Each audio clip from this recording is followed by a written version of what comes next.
Қазір TikTok немесе Instagramға кіріп қалсаңыз, әркім өз образын жасап алған. Біреуі бір жертваның образын жасаса, біреуі бір имамның образын жасайды. Қазір шынайы бетперде ешкімде жоқ десек те болады. Қазіргі осындай заманда өзіңнің шынайы бейнеңді таппай қалуыңда әбден мүмкін. Менімен келісесіздер деп ойлаймын. Себебі сіз мына интернеттен көріп жүрген блогерларыңыз немесе таныстарыңыз шынайы өмірде мүлде басқа. Яғни олардың әрқайсында шкафтарын ашсаңыз, бір керемет әдеміленген, әдемі жасалған маскалары бар. Сол маскалардың ішінде олар өздерінің шынайы бейнелерін көбінесе жоғалтып алады. Ал адам егерде өзінің шынайы бейнесін жоғалтып алатын болса, өмір бақи адасып өтуі мүмкін.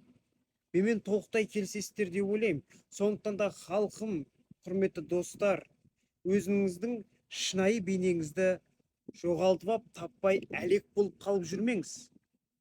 Ондай болатын болса, жасыңыз 40-қа келген кезде мен не істедім деп қалуыңыз әбден мүмкін.